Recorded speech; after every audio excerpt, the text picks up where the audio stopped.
주요 사건 사고 소식 정책사회부 최주연 기자와 함께 알아보겠습니다. 어서 오세요. 최 기자, 요즘에 오대산 같은 국립공원에서 밀렵행위가 늘어났다고 하는데 최근에 대대적인 단속 이루어졌다고요? 네, 맞습니다. 관련 영상을 먼저 보시고 설명드리도록 네. 하겠습니다. 오대산에 서식하는 멧돼지가 이 신음소리를 내면서 주위를 맴돌고 있는데요. 네. 하지만 어찌된 일인지 한 곳에서만 머무기만 하고 있습니다. 네. 이를 계속 지켜보던 국립공원관리공단 직원 멧돼지에게 마취송을 쏘고 가까이 다가갑니다. 자세히 보니 왼발에 올무가 채워져 있는데요. 관리공단 직원 2명이 이 달려가서 겨우 끊을 정도로 굉장히 질긴 모습을 볼 수가 단단하군요. 있습니다. 네. 네, 관련된 설명 들어보겠습니다. 네. 저 와이어 올무가 조여지거든요. 빠져나갈 수가 없죠. 대부분 이틀 정도 안에 수거가 안 되면 폐사된다고 보시면 될 것 같아요.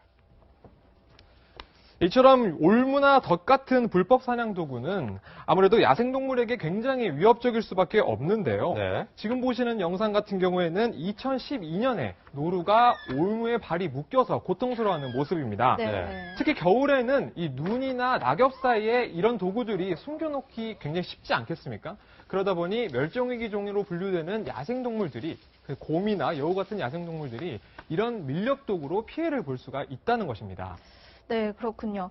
저는 이 사건이 정말 충격적이었는데 전남 여수에서 아들을 살해한 데 시신 유기한 네. 부부 아직도 책임 떠넘기고 있다면서요? 네, 맞습니다. 경찰이 지난 23일 전남 여수에 거주하는 26살 남편 A씨와 21살 아내 B씨를 검거했는데요. 네. 지난 2014년 11월 당시 2살이던 남자 어린이가 숨진 사건 때문이었습니다. 이 비정한 20대 부부는 아이를 훈육한다며 때린 뒤에 숨지자 시신을 유기한 혐의를 받고 있는 상황입니다. 네. 이 사건은 사실 3년 가까이 알려지지 않다가 우연한 제보를 접한 경찰이 수사를 통해서 밝혀내기 시작했는데 네. 문제는 남편과 아내가 서로에게 이 범행을 떠맡기고 있다는 것입니다. 경찰 발표를 먼저 들어보시겠습니다. 피의자는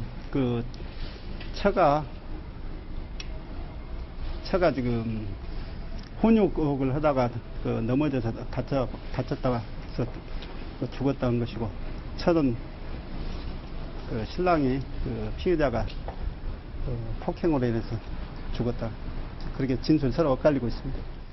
네. 결국에 다시 한번 정리를 해드리자면은 남편은 아내가 훈육 과정에서 아들을 죽였고 함께 유기를 했다라고 진술하고 있는 상황이고요. 네. 네. 아내는 남편이 아들을 죽였고 혼자서 유기를 했다라고 진술하고 있는 상황인데 서로 떠넘기고 있군요. 그렇죠. 그런 상황이라고 볼 수가 있겠습니다. 경찰이 거짓말 탐지기를 통해서 이 두 사람의 진술을 확인을 했습니다. 그 결과 남편의 주장은 거짓이고 아내의 주장은 진실이라는 반응이 나왔다는 것이 경찰의 설명입니다. 네. 이후 심리분석 프로파일러 조사에서도 남편의 주장이 거짓일 가능성이 더 큰 것으로 분석이 되었습니다. 네. 문제는 또 있는데요. 남편 A씨는 아이의 시신을 가방에 담아서 여수 해변 인근의 야산에 유기했다고 주장을 했는데 시신을 아직까지 찾지 못하고 있는 상황입니다. 네. 남편이 지목한 야산에서는 지난 24일에 뼈 조각이 3개 정도 발견이 됐었는데 이 역시 숨진 아이의 것인지 불확실한 상황이기 때문에 일단 경찰은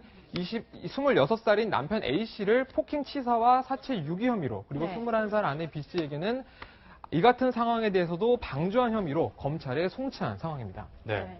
다음 사건 알아볼까요? 이번 사건은 신데렐라 얘기가 생각나기도 하는데 이 사건 현장에 신발을 두고 왔다가 붙잡힌 도둑이 있다고요? 네, 관련된 영상을 보시면 좀 더 이해하시기 편하실 것 같습니다. 인적이 없는 새벽인데요. 한 여성이 문이 잠겨 있지 않은 승용차 문을 엽니다. 네. 조금 뒤에는 서류 가방과 태블릿 PC를 훔쳐서 달아나는데요. 이 CCTV 화면 속에 있는 여성은 28살 김모 씨입니다. 얼마 후에 이 다른 CCTV에서는 김 씨가 다리를 쩔뚝거리며 걷고 있는 모습을 볼 수가 있는데요. 네. 신발을 한 짝만 신고 있었기 때문입니다. 이 신발을 놓고 간 거였군요. 예, 맞습니다. 알고 보니 말씀하신 것처럼 범행 중에 자신의 운동화를 잃어버린 채 떠난 것입니다. 네. 경찰은 범행 현장인 주차장에서 이 운동화 한쪽만을 들고 지구대로 다시 돌아왔는데 네. 그런데 공교롭게도 같은 날 오후에 김 씨가 스스로 휴대전화를 잃어버렸다라며 지구대를 찾아왔습니다. 네. 관련 경찰 설명 먼저 들어보시겠습니다. 기억이 안 난다, 잘 모르겠다 하시다가 신발도 본인 걸 맞고 영상에 나오는 사람도 자기가 맞다고 그렇게 말하더라고요. 결국에는 도둑이 제발 저려서 경찰서로 스스로 찾아온 셈입니다. 네, 이 놓고 온 신발을 들이밀었더니 범행을 자백을 했던 거군요. 네, 맞습니다. 오늘 말씀 여기까지 듣겠습니다. 고맙습니다. 감사합니다.